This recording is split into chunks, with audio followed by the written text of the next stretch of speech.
Pamirsa mawawah nyane kasus COVID-19 nasional ring tanggal 15 Januari warse kali-tali kali-likur kauningin sayan ageng yening sayhang ring rahina sedurung nyane. Rau mangkin penincapan inucap kantos langkungan penyiuan diri. Kantos tanggal 15 Januari, warse kali-tali kali-likur kawenteran pasien kenak mawawah akidik sayhang sarang kasus anyar. Ingi pudeka wantah langkungan samas diri. Indik pasien padem, talar keuningin tedun sayhang ring rahina sedurung nyani inggian kutus diri. Anut ring data Kementerian Kesehatan nyihinayang pawawah kasus COVID-19 kantos yu nanggu seket pat diri.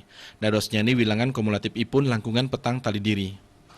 Asapun iketaler, pasien kena keuningin samas nanggu 6 pat diri. Rauh mangkin wilangan kumulatif pasien kenak langkungan petang yuta diri.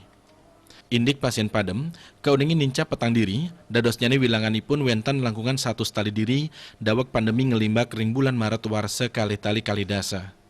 Raris, majeng pasien sani kantun kerawat, wentan langkungan ulung tali diri, suspek wentan langkungan petang tali diri. Diah Dewi Balipos, Nguningayang.